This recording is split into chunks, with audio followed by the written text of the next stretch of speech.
finding it, and it will break when you start to run it. So just make sure that you have the VMDK file saved on your actual local machine.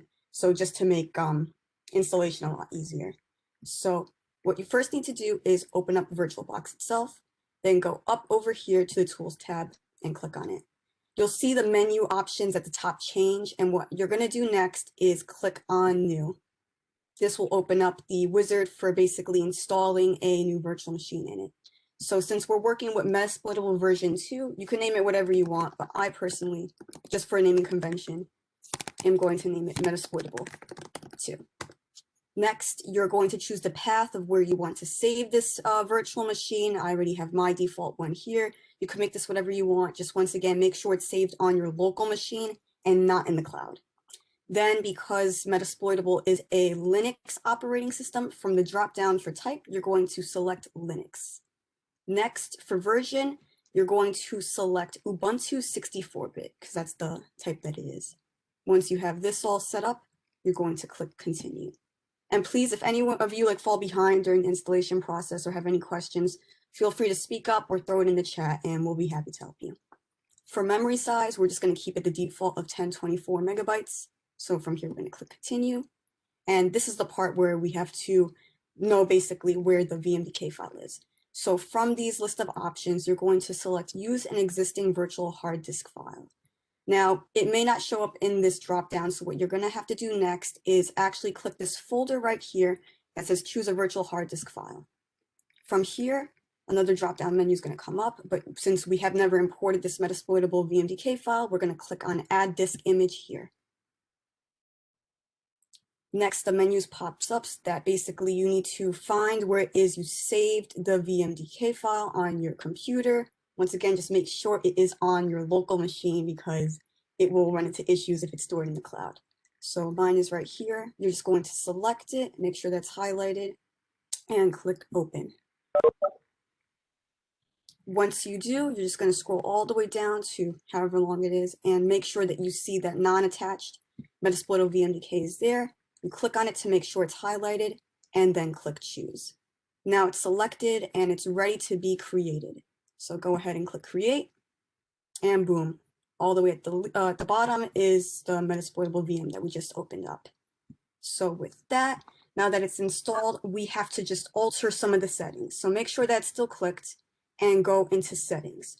Now, because Metasploitable is a vulnerable machine and the testing we're going to do on it with Kali Linux can actually bleed into your actual local machine and cause some possible damages. So to avoid this, we're going to go over to Network, option at the top, make sure adapter 1 is highlighted, make sure Enable Network Adapter is checked off, and for attached to, we're going to change from the drop-down NAT to NAT Network.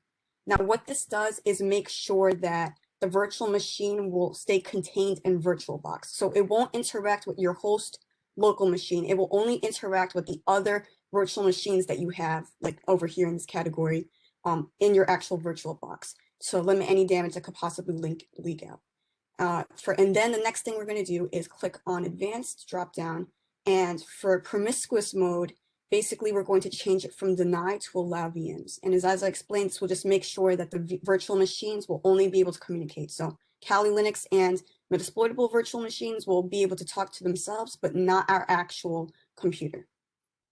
With that, we're going to click OK and have the settings saved. And we're going to stop here for installation. Is everyone caught up? Any questions, any errors so far? Please put it in the chat or feel free to speak up.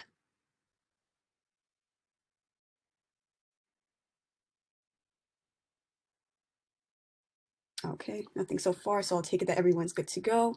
So before we actually start opening Kali Linux and Metasploitable, we're just going to give a quick presentation on what exactly Metasploitable is, the types of interfaces and modules we're going to be looking at, and how it plays into the penetration testing methodology. So I'll stop sharing my screen and Roshni will start to take over with that. Yep, and during the PowerPoint, if you're still doing the installation, feel free to keep working on that. That's how we designed this lab. And with that, I will start sharing.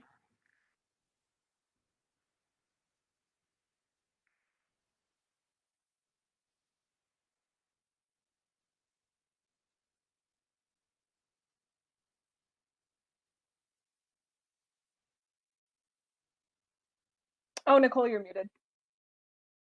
Oh, thanks, Roshni. Okay, so what is exactly Metasploitable and what is Metasploit? If you attended our kickoff meeting of 2 weeks ago, I kind of went over this briefly in our tools and whatnot that we were showcasing. But for those of you who weren't, and assuming this is your first time being exposed to it, I'll just give a brief rundown of what it is. So Metasploitable is actually a virtual machine that's a vulnerable version of Linux, made specifically for testing purposes with using Metasploit. For our lab, we're going to be using the operating system Kali Linux to perform penetration testing against the Metasploitable.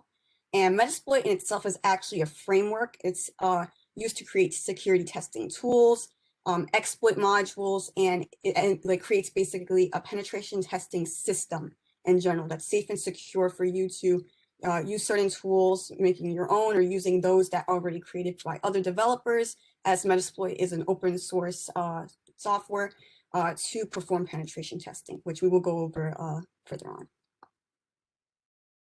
So contained in Metasploit are different interfaces and modules that allow you to perform reconnaissance, scanning, maintaining access, and whatnot. So just for those to make it clear, if you've never been exposed to penetration testing terminology, an exploit is a method of taking advantage of a vulnerability existing in a system in order to obtain data from it or make it behave in an unintended manner than what the developers had in mind. A payload is what happens after the exploit. So it's the code or program that's executed, and it's essentially what does the damage or whatnot. A module is the code contained in an exploit that's for conducting the attack. So it's everything wrapped up into one kind of package that is used to make it much simpler for a threat actor to exploit a machine or a network or whatever their target is. Now, what we're going to see later on as Roshni goes over and actually performing the exploit is something called rhost and lhost. So these are variables assigned to, in respect to rhost, the remote host, in respect to lhost, the local host, your machine, for what you're intending to attack. So for example, rhost would be assigned the IP address of the target Metasploitable machine in this instance, and lhost would be the IP address of the Kali Linux machine, which the threat actor, are performing from. And MSF console is the interface, command line interface of what we are going to use to interact with Metasploitable to get it to do with what we want. Okay, so as I mentioned before, we use Metasploit and Metasploitable and Kali Linux all in an environment to recreate what regular penetration testers do out in the workplace. So there's generally 5 phases in the common methodology for penetration testing. They include reconnaissance, scanning, gaining access, maintaining access, and covering tracks. As is highlighted by this box right here, for the purposes of our lab, we are going to be focusing on the scanning aspect using the tool Nmap and gaining access by using the Metasploit module, exploit module VSFTPD 2.3.4 backdoor.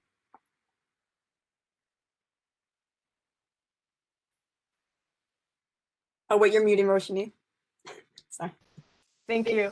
So kind of along the lines of what Nicole was saying, in order to even do this exploit, it's not like you're just on someone's system and you get to do it.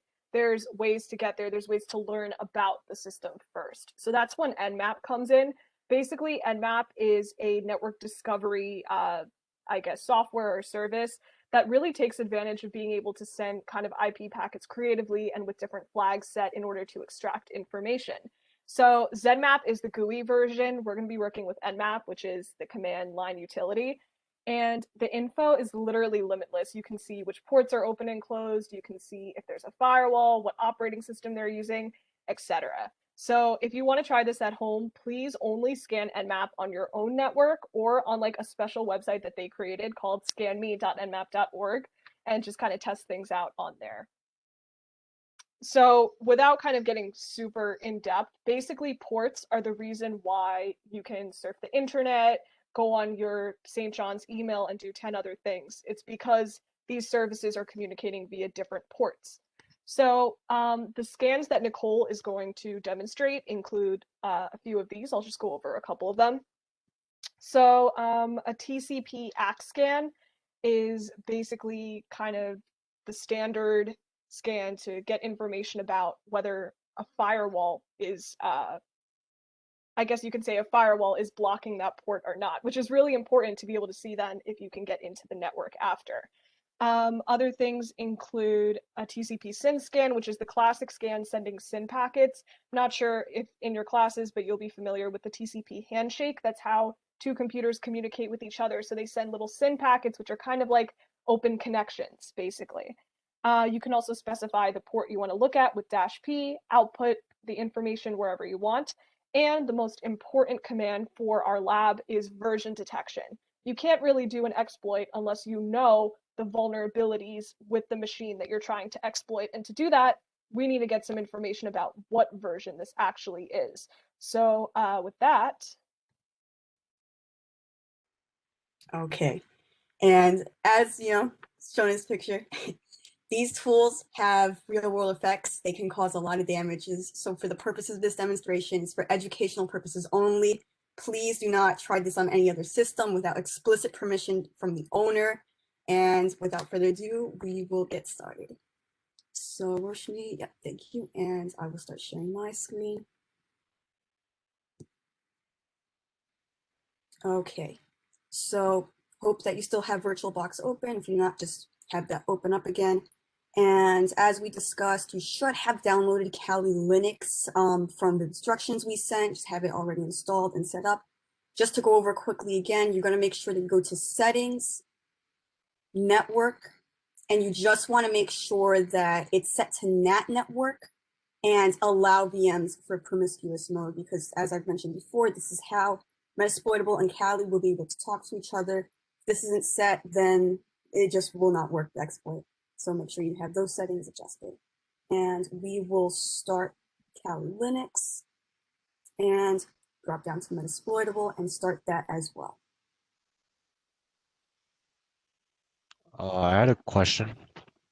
Sure. So, I'm on my Kali Linux settings, and when I'm on the network tab and I switch it to attach to NAT network, there's no option for name, and it also won't allow me to make those settings because it says invalid settings detected. Really? Oh, Yeah. 1 second. So let me just see if I go back to mine. So settings, network. Okay, so you're saying to drop down here, you can't find that network, or? No, I'm connected. It says attached to NAT network, but it just won't let me like click OK or set the setting because it says on the bottom invalid settings detected. Huh. I'm not sure what exactly it is. Maybe something in advanced. I am wrong, but So, does it let you actually drop down for advanced? yeah, it does. Okay. Anything different from what you're seeing right here, or?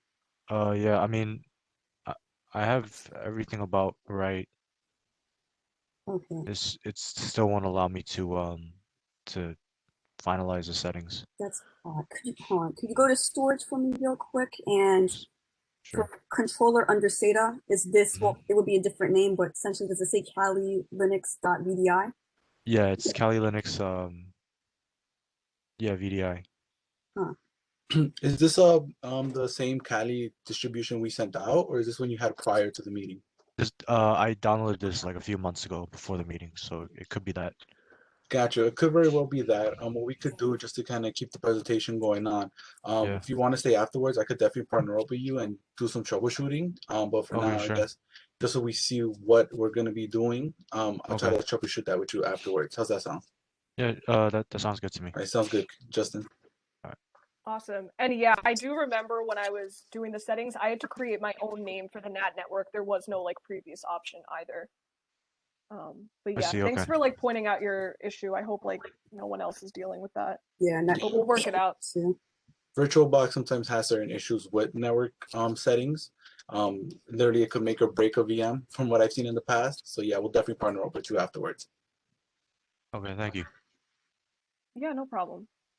All right, cool. Nicole, back to you. Sure thing. All right. So I actually do have a different Kali than what was sent out. So my username and password is going to be different from yours, but besides that, everything else will be exactly the same. So for your guys' VM that was sent out, the username is Kali, mine is root, and the password will also be Kali, all lowercase, so lowercase k, lowercase a, lowercase l, and lowercase I.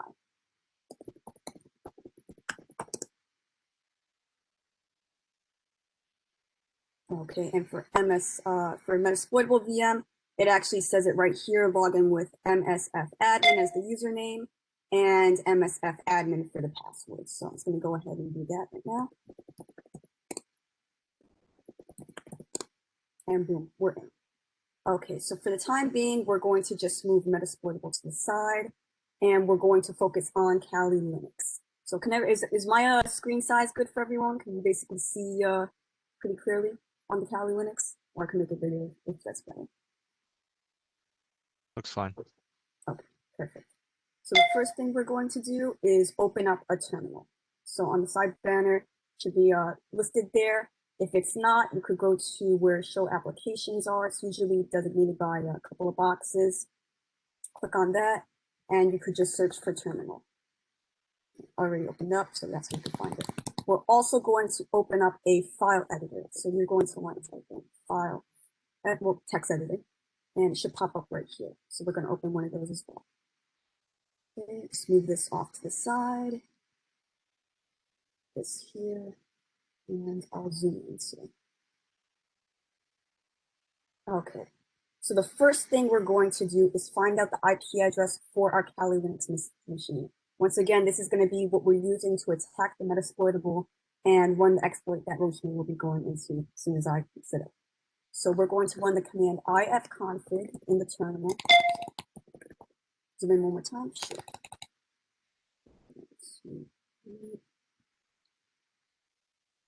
Is that good? Perfect. Okay, perfect. So once you run this command, you're going to get two interfaces usually. One of them is an Ethernet, the other one is a loopback. For our purposes, we're just going to be focusing on the Ethernet. What we want to look for here is iNet, which is our IP address, and the net mask, which is the subnet of which our machine is running on in the network. So for the text document, the reason why I had you open up is just for simplicity's sake, we're going to record the Kali Linux IP address, because this is going to be very important as we go further. So it could be different as well. My IP address may be different than what's showing up on yours, and that's completely fine. Just once again, make sure that you record whatever it is respective to your machine. And for those who may be unfamiliar of how networking works, I'm just going to explain very quickly why this is important. This right here is essentially a /24 network. There's 8 bits, 8 bits, 8 bits, designated by 255, 255, 255. And we're also going to record this as it will play an important part later for when we use Nmap. Next, now we're going to actually use Nmap to find the IP address of Metasploitable. So once again, we're pretending that we are in a penetration testing environment where we don't know what the Metasploitable IP address is. So we're going to run a scan to find exactly that. So the command from the Kali Linux terminal that we're going to run, and make sure that you're also in mute just to make things easier. If you're not, you could do sudo and it'll allow you to go in. I'm already in it, hence why nothing happens. So back to the command. You're going to make sure that you type in nmap dash lowercase s, uppercase p, and then this is where the subnet comes into play. So essentially what this means is that since we already know that the virtual machines for Kali and Metasploitable are running on the same network, they will have the same subnet mask. So what 255.255.255 means is that the first 3 bits of this will be the same. So we're going to put 10.0.2 and run that scan on the network. And it'll find all the other hosts that are designated here. And since 0 is designated for the last bit here, we are going to put an asterisk, which represents a wildcard, as it's going to basically scan through for all hosts on the network, regardless of whatever their last bit in their IP address is. So we're going to run that command, nmap is started, and boom, we get this output. We're going to ignore basically these two right here, but for our purposes, we're interested in what came up. So Oracle's VirtualBox, it successfully found other hosts. As we could see here, this is actually our machine that it found on the network, as this is our IP address, which was recorded right here. But what's this? We actually found the IP address for Metasploitable. This right here, this output with the MAC address right here and the IP address, this is what we're going to use to run further attacks on Metasploitable. So if you go to your file text, you're just going to type in Metasploitable IP and record whatever it is that came up for you. And once again, that may be a different IP address. Just make sure you record whatever was respective to yours. Okay. And with that, before we actually lead into the attack, I just want to show a couple of more different scans you could do once you actually discover the IP address for your target device. So actually, before I start that, is everyone caught up? Any questions before I move on?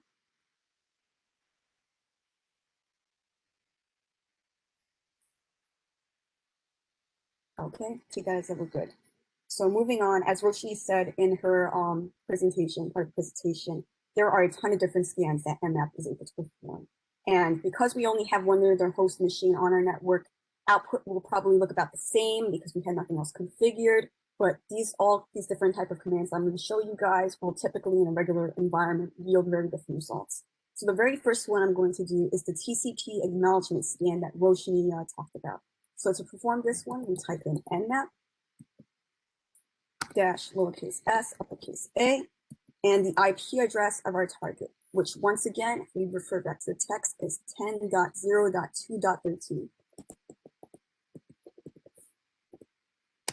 We're going to run that, and boom. It scanned 1,000 ports, and they were all unfiltered, it determined. Now, once again, because this was the only thing that we had on their TCP acknowledgement, there was no traffic going through. We're not really running any kind of searches on the Metasploitable VM right now, so we didn't really find anything. But another scan we could do that will most definitely reveal more results is something called a Christmas tree scan. So to perform this, we do Nmap dash lowercase s uppercase x and the IP address.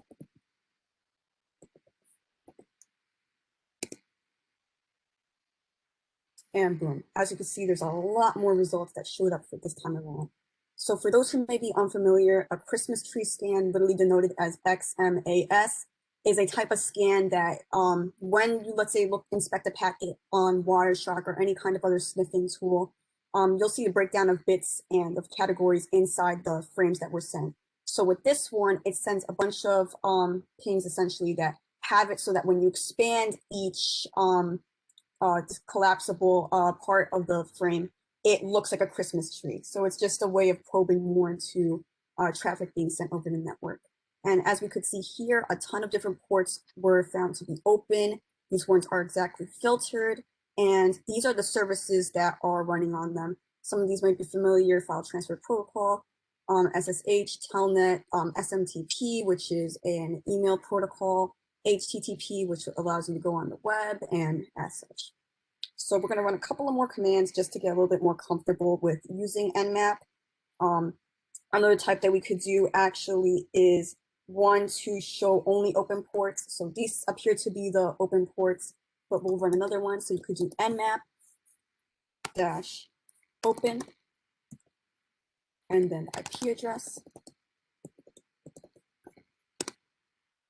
And boom, found all open ports.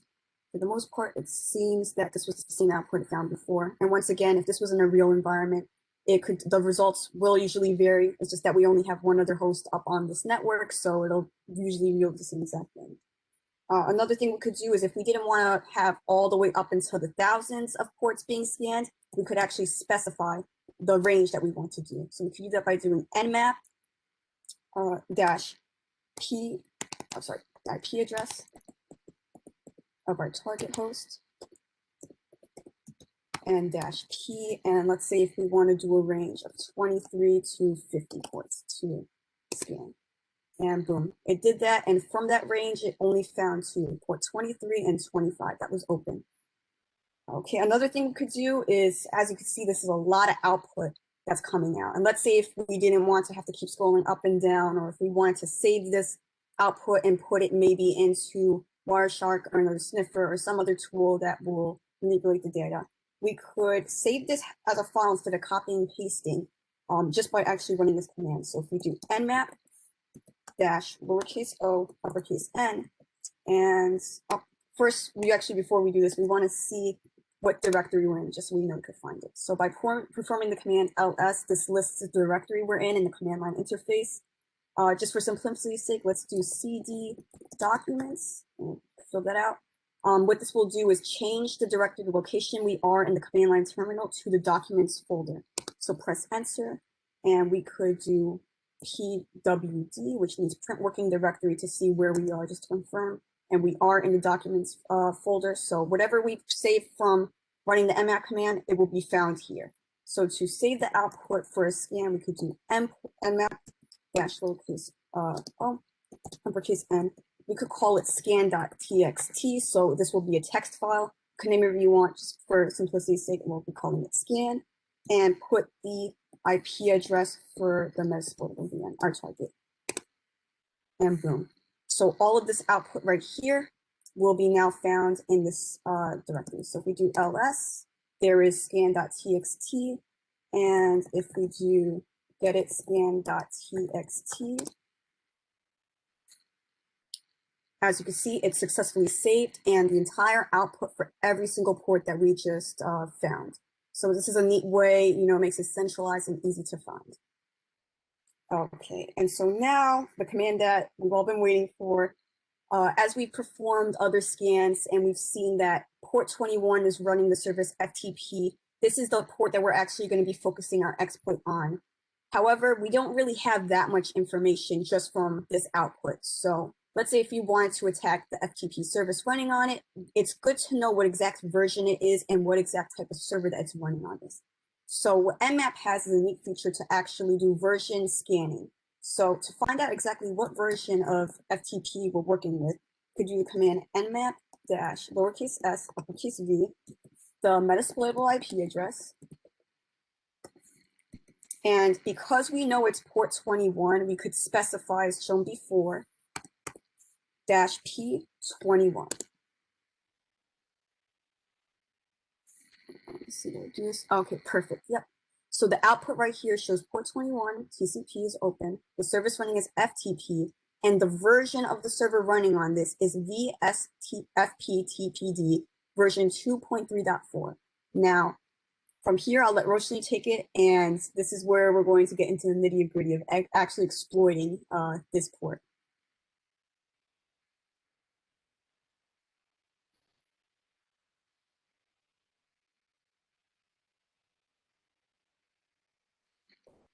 Okay, so now that we're armed with kind of the information that we actually need to run this exploit, we can actually do it. So picture you're a pen tester, you find out the FTP server is running this sort of weird version, you look it up, there's vulnerabilities on there, and this is when we can actually kind of get to the exploit part. So just jump into your Kali machine, type in msf console, and that should be a familiar command since Nicole talked about it during the PowerPoint. This is going to open up the interface that we need to interact with the Metasploitable machine. So just give it a second, usually takes a moment.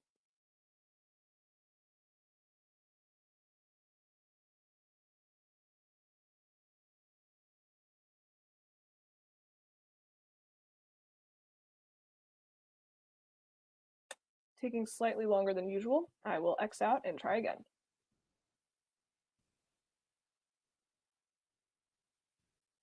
Just in case, I am gonna do sudo su since a lot of commands are based off of you needing to be root, and I'll try again.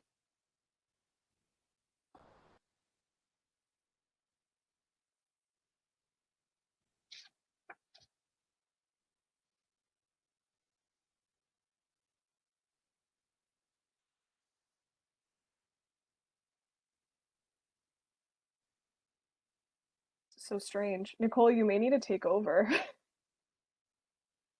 Oh no, it's starting. Okay. This is the fun part about doing it live, but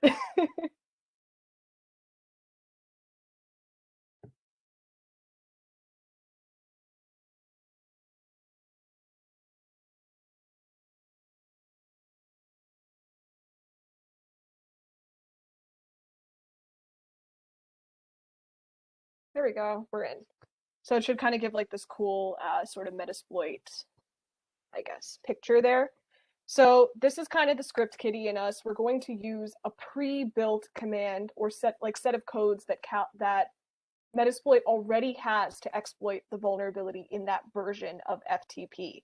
But the difference is we're actually going to try to understand why it works as well so that we can graduate from script kiddie status. So let's get started. So we're going to do the command use exploit. Unix, I'll do it all together.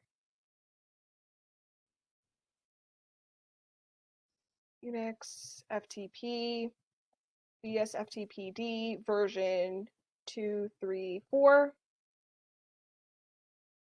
and backdoor.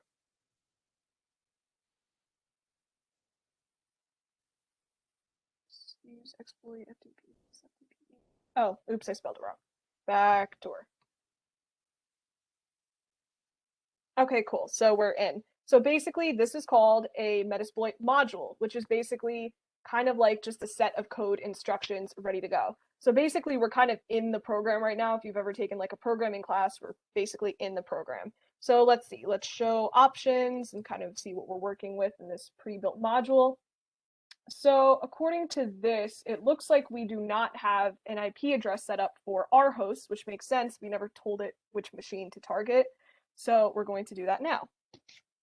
So we're going to use the command set our hosts to the IP address of your Metasploit machine. So mine is 10.0.2.6. Yours might be slightly different. Okay, it's set. And now everyone's favorite command, we're going to do run.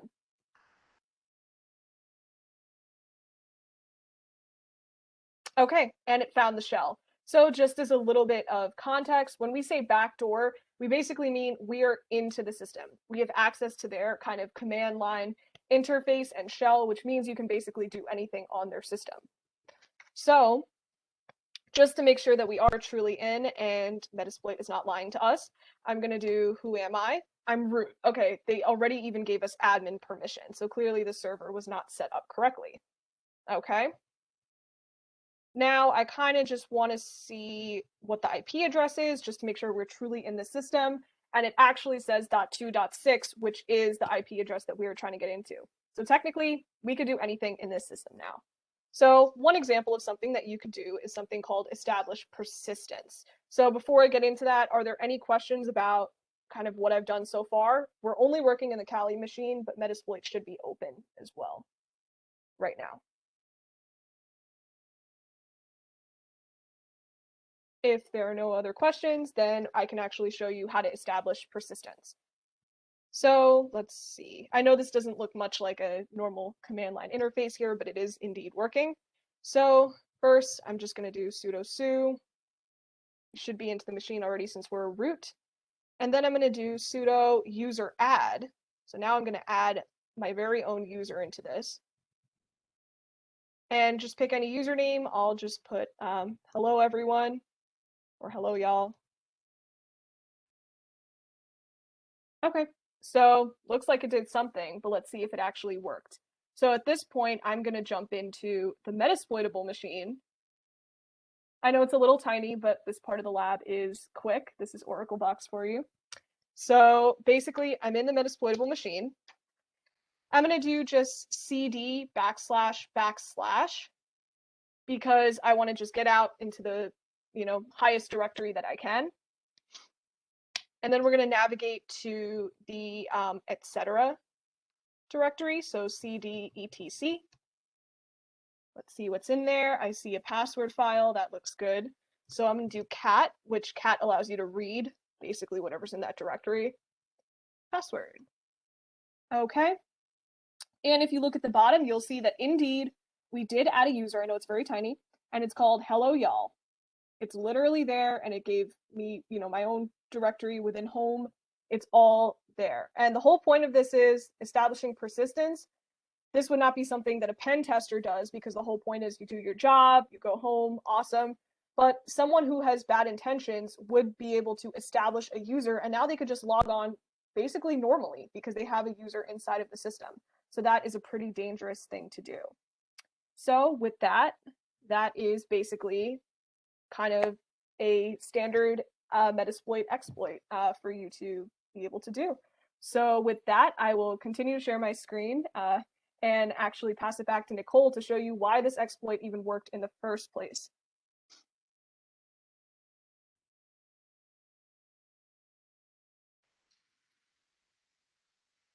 Give me 1 second. I'll actually stop sharing for a moment because it's very hard to navigate tabs with WebEx. And I'll have it open.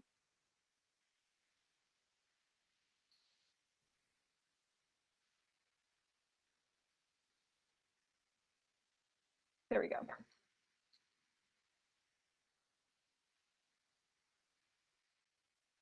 Nicole, take it away. Okay, so why did this exploit work? Like, what is behind the actual? Because as you can see, Metasploit does all the work ourselves. That's why it's so convenient, and that's why people that use it are usually dubscript kitties, because it doesn't require a higher level of knowledge of the systems to be able to cause damage. They're already packaged and ready to be used in the modules that they come with. So for those, I know we kept talking about FTP, so just for clarification, FTP is a part of a suite of protocols, this one specifically called File Transfer Protocol, and it operates at the transport layer of the TCP IP model, for those unfamiliar. And it's used primarily to transfer files between an FTP server and different computers via the internet or whatever connection is being used. It's vital in workplace environments because it just makes it a lot easier to transfer documents from one department to another per se. So for example, if you have a bunch of files you want to upload to a website, you can just use FTP to transfer the files, hosting to the server directly. And so as we were able to discover using Nmap, we were running on Metasploitable version 2.3.4 of VSFTPD, which VSFTPD, sorry, it's a tongue twister. It was a vulnerable version, this one, and it contained a backdoor which actually was able to be exploited by intruders. And developers soon realized this was the case, and they were able to patch it. Unfortunately, though, a lot of people still have this, even to this day, this version downloaded onto their machines, and so it's a open attack vector that can be exploited. The backdoor was actually the payload was actually initiated to response using the smiley face character, so literally the colon right parentheses combination in the username. As you can see right here, this is a snippet of the code that was vulnerable. So from lines 86 down to 91, the socket, which a socket is essentially the connection at the end of a port. So they work in conjunction with the port. And as you can see right here, our port is assigned 6,200, which reassigns it. So this right here, the code allows the structure to set up a binding socket and a listener to process and listen on the socket itself for incoming connections. So it's run in the server context, hence why we were able to even go into root, because that's the highest privileges that there can be. And the listener is it's manipulated by the remote attacker for setting up the connection. And so line 94, as I said right there, it basically shows that port 6,200 was the one that we were listening on to run the exploit and actually gain access.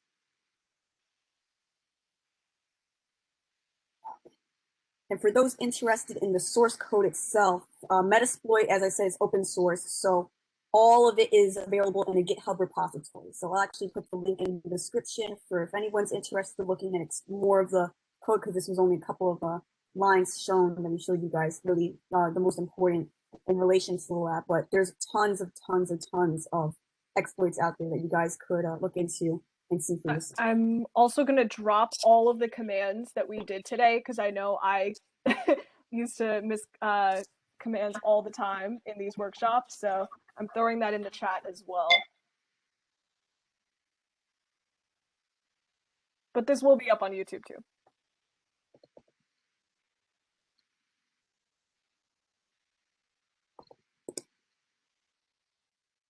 Okay, any questions, or how you guys feel the lab was too? Any feedback is appreciated. I thought it was really interesting, especially how throughout the lab, you guys also gave us presentations regarding the topics you guys are covering. So I thought it was informative as well. Thanks, Justin. We appreciate that. Yeah. All right, cool. So then I guess that's basically it. Thank you for being here today. And yeah, we'll see you in 2 weeks for our next lab. Yeah. So just to remind you guys, thank you so much for coming, first of all. And second of all, if you guys didn't already fill out the attendance sheet, it should be up there in the chat. I know a lot of you I'll throw it back. We'll send it again for those of you who didn't get to fill that out. But thank you guys for showing face and pulling up to the meeting. You guys are good to go unless you guys want to stay back and chat for a second, or if you guys needed some help troubleshooting when you were kind of waiting for the crowd to trickle out, feel free to do that too. All right, guys, other than that, enjoy the rest of your days. Thank you. Take care.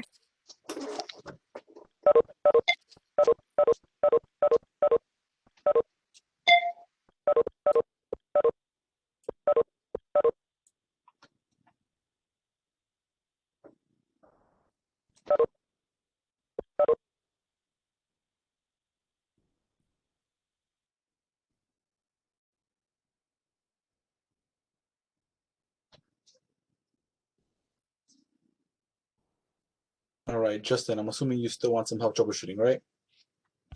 Yeah. Gotcha. I just installed the Kali Linux that you guys had in the Google Drive. So I'm gonna try and open that up, but I'll just show you guys what was going on before. Hold on. And Brendan, Chris, and Max, I don't know if you guys are still there. And then when I went to settings from here, and then to the network, trying to connect to the NAT network would tell me that my settings were invalid. Name real So quick, where it says not selected. Doesn't let you add one. yeah, like you said before, I mean, maybe it's because this is like an older version I'm using. I don't know. Maybe I installed it wrong. It should still work. I don't know if like I made the names separately, like at a completely separate There process. should be a way to do that. Let me see if I could do it on my end and Okay. push over the steps. Sure.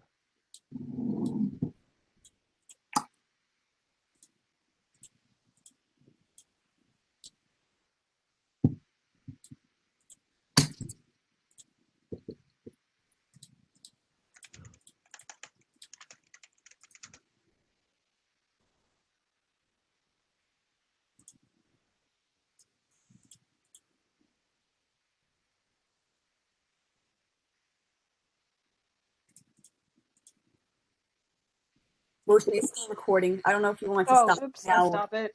Sorry about that. Saturday. It's Justin.